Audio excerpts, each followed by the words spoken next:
Assalamualaikum warahmatullahi wabarakatuh. Kami dari kelompok A yang beranggotakan 3 orang yang bernama Alfi Rahmawati, Aulia Rawigama, Lia Ambarwati, dengan dosen pengampu Pak Nikmal Faiz As MPD, dengan mata kuliah Masailul Fiqh. Di sini kami akan membawakan judul, definisi masail fikih dan ruang lingkup kajiannya. Dan materi yang pertama akan dibacakan oleh Aulia Rawigama, lalu akan diteruskan oleh Lia Ambarwati. Yang pertama, pengertian masail fikih. Masail adalah masalah-masalah baru yang muncul akibat pertanyaan-pertanyaan untuk dicari jawabannya. Masail fikih atau fiqh kontemporer merupakan masalah-masalah baru yang muncul setelah turunnya Al-Quran dan hadis dan setelah wafatnya Rasulullah SAW yang belum ada ketentuan hukum secara pasti, sehingga dalam mencari jawaban memerlukan kesepakatan para ulama dalam menentukan hukum yang diambil dari Al-Quran, hadis, ijma, dan qiyas. Masail fikih disebut juga masa fikih al-hadis, persoalan hukum Islam yang baru, atau masa fikih al-asyirah, persoalan hukum Islam kontemporer. Yang dimaksud dengan hukum Islam pada masa kontemporer adalah hukum Islam yang masa kini atau dewasa ini. Sedang yang dimaksud dengan hukum Islam dalam konteks ini adalah fiqh. Jadi hukum Islam kontemporer adalah perkembangan pemikiran fikih Islam dewasa ini. Ruang lingkup pembahasan masail fikih yaitu mencangkup masalah-masalah fikih yang berhubungan dengan situasi kontemporer modern dan mengenai wilayah kajian yang berkenan dengan Al-Quran dan hadis yang erat hubungannya dengan masa fikih atau fikih kontemporer. Sebab-sebab terjadinya masail fikih. Yang A. Kondisi geografis.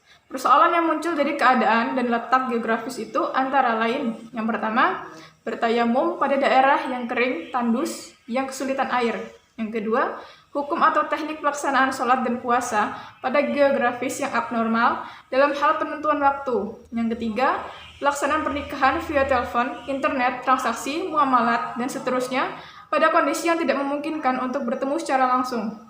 Yang B, struktur dan pola budaya masyarakat. Beberapa contoh dalam masalah ini antara lain masalah pembagian harta warisan pada daerah tertentu, upacara sesajen untuk keselamatan dan berkah, budaya dangdutan yang dipaksakan demi kehormatan sampai-sampai menghutang untuk resepsi pernikahan, budaya tukar cincin sebelum hikbah atau lamaran yang telah dianggap telah sah bergaul bebas. Yang C, perkembangan teknologi. Dewasa ini, kemajuan ilmu pengetahuan menunjukkan prestasi yang cukup signifikan. Perkembangan ilmu pengetahuan dan teknologi modern selalu aktif menuju sasaran tepat dan berdampak positif sekaligus negatif. Hasil kemampuan iptek dalam hal adalah salah satunya komputer. Alat ini dapat menunjukkan arah kiblat, puasa, perhitungan zakat, warisan, dan lainnya. Baiklah, materi selanjutnya akan dilanjutkan oleh Saudara Ambar. Baik, di sini saya akan melanjutkan penjelasan dari sebelumnya, yang di perkembangan ekonomi dan politik. Persoalan-persoalan yang muncul antara lain yang pertama, jual beli valuta asing dan saham.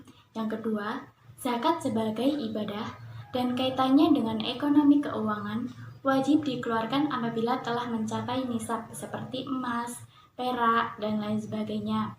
Selain di era modern ada mata uang, sertifikat, saham, obligasi, dan surat-surat berharga lainnya yang tidak disebutkan dalam Al-Quran akan tetapi tetap terkena objek zakat. Yang ketiga yaitu maklar, merupakan perantara antara penjual dan pembeli agar memudahkan transaksi jual beli.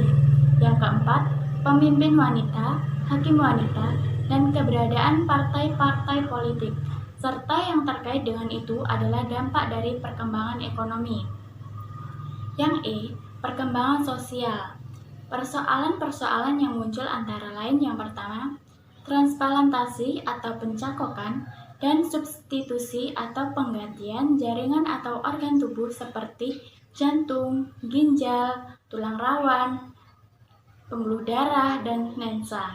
Yang kedua, perencanaan keturunan dengan berbagai teknik antara lain yang pertama, pengendalian kehamilan melalui pil, susu hormon, diafragma, teknik sterilisasi, aborsi, dan lain sebagainya. Kemudian yang kedua, perencanaan jenis kelamin melalui teknik pemisahan sperma, atau kromosom X dan kromosom Y untuk mendapatkan keturunan laki-laki.